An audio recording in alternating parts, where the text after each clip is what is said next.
Comrades and friends, a very good morning to all of you. The purpose of this Sunday talk is to introduce you to certain issues that we confront in our day-to-day trade union activities,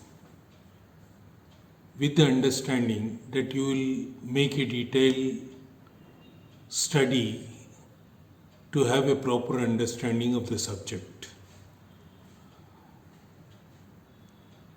We had last week said that by 1991 the world had become unipolar and the neoliberal economic policy came to be the dominant ideology. In India, by 1990-91, the economy was in a serious crisis. This crisis in the Indian economy came about because after 1980, Indira Gandhi started liberalizing the economy, and Rajiv Gandhi, when he came to power in 1984, he started total liberalization of the imports. So all luxury items which were necessary for the consumption of the upper middle classes were indiscriminately imported into India. And when exports were not matching, the problem came about as to how India would pay for the imports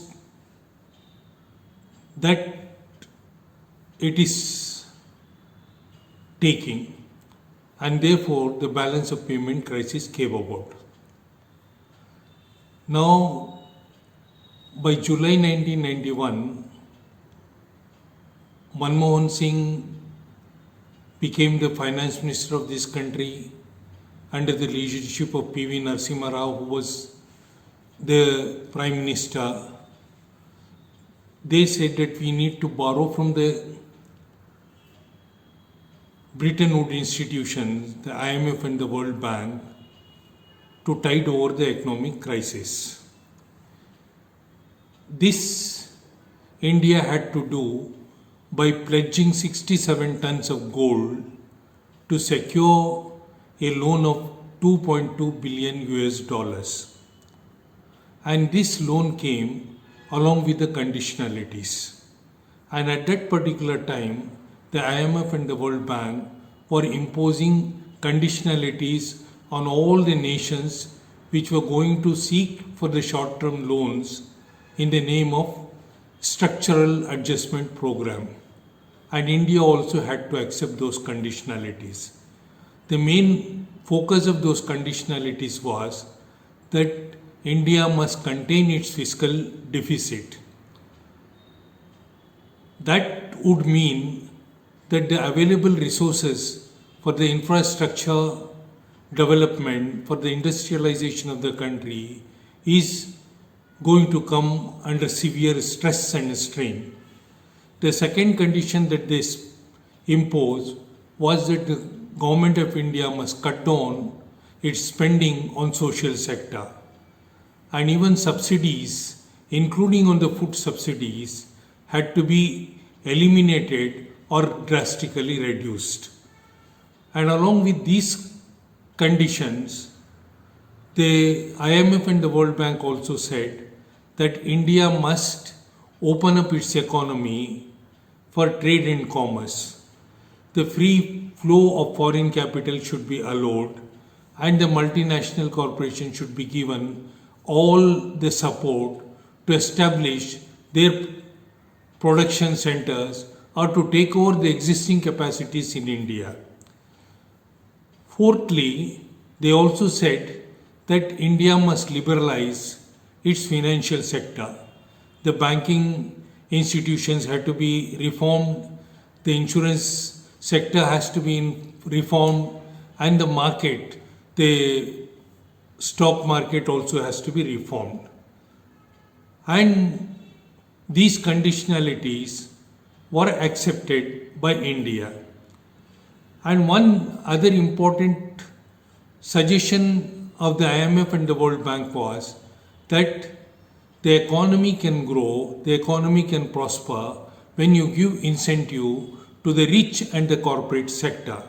And therefore it suggested that you bring down the taxes for the corporate sector and bring down the taxes even for the rich individual income tax payers.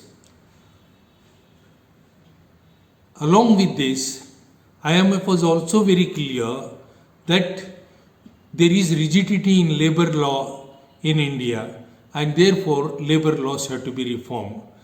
The labor laws which go to protect certain rights and benefits of the workers are a luxury under neoliberalism.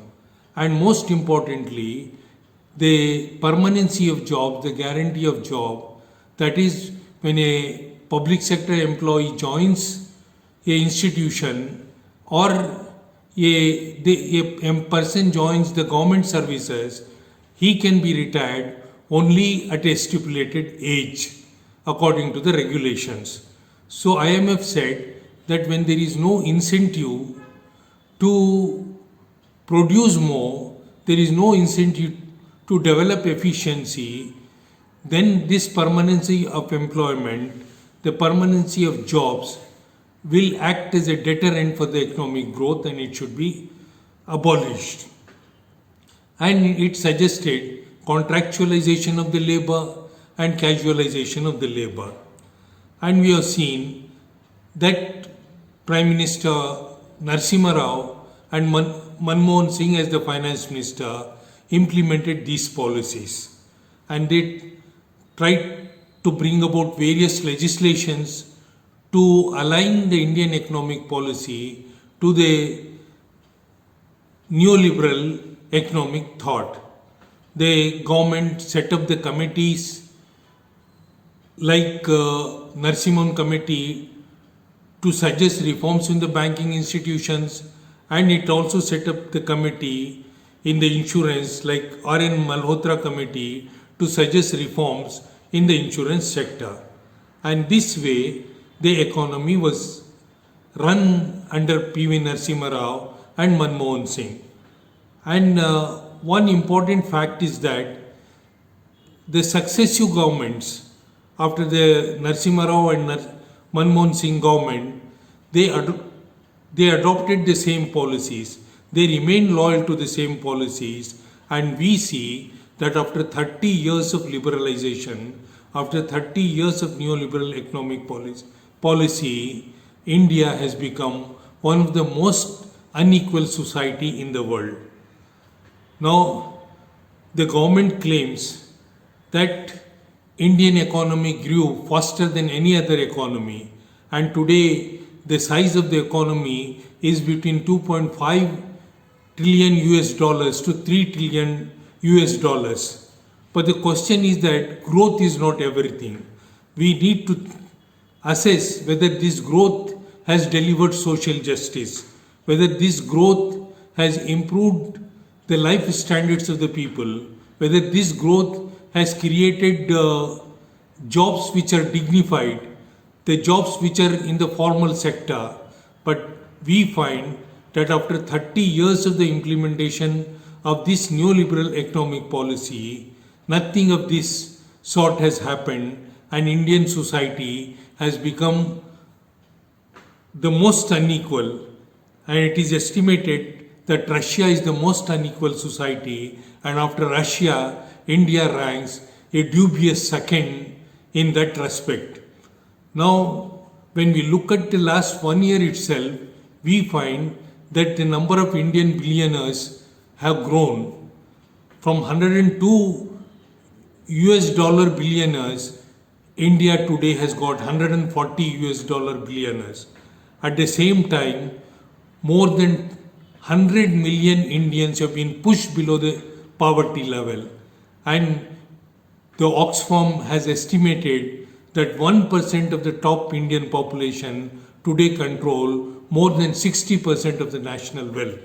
The national incomes, the wealth inequalities are enormous, and that is the reason why the economy grew. What we find is that India did not improve its rank in the Human Development Index. On the other hand, the ranking of India in the Human Development Index has come down.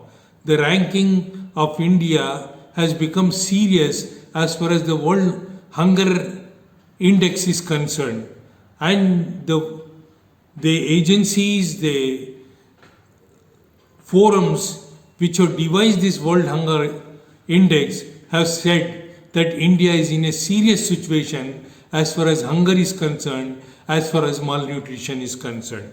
And today, when you take pride that India is likely to become a $5 trillion economy in a few years from now, you would find that the largest number of illiterate people in the world are housed in India. The largest number of poor, the largest number of malnutrition people are housed in India. And this economic growth has not developed into the growth and prosperity of all the citizens. And the 2008 crisis, the financial crisis, we say that the seeds of this crisis was sown by the mindless liberalization and lifting of all regulations of the financial institution under the Reagan regime in the United States. And because of this 2007-2008 crisis, large number of economies collapsed. Large number of people lost their livelihoods. And thereafter, the COVID-19 pandemic has not only destroyed the economies and the livelihood of the people, but a large number of people have also lost their lives. And it has become extremely clear, very clear, that neoliberalism has failed to solve the basic problems of the people, and the crisis that came about by 2008 and COVID-19 is a result of the neoliberal policies itself. And that is the reason that today across the world, both the governments and the societies have been rethinking, they are revisiting their economic policies, and they are questioning certain assumptions of the neoliberal economic theory. And the two basic assumptions are that the markets work best when they are free, and second, that the governments work best when they are small. These two assumptions are being increasingly questioned.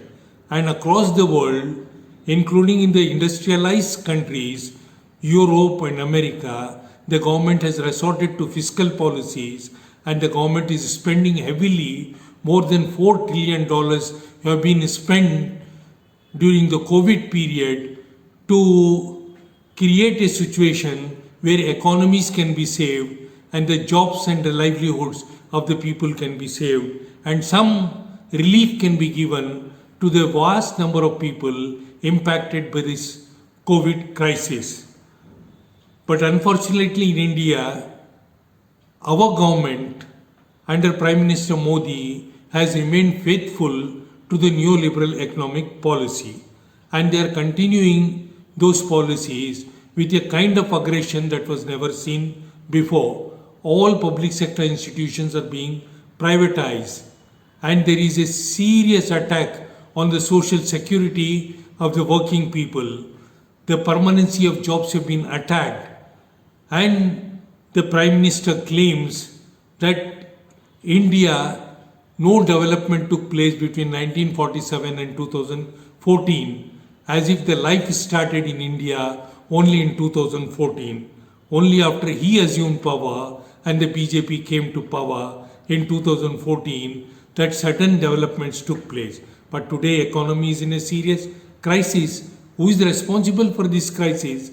In a democracy, the people who hold power should become accountable.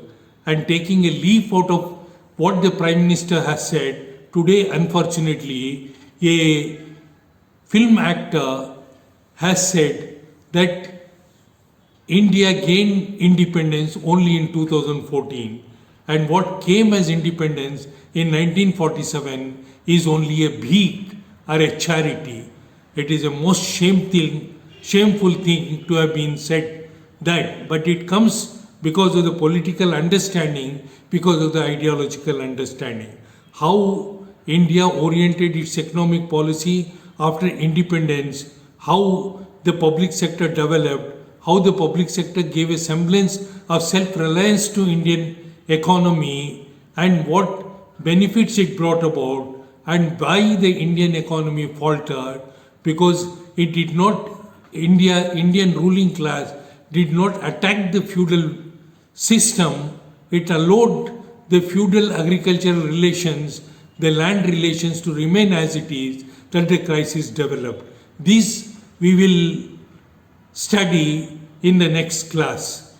So we'll meet once again next week at the same time.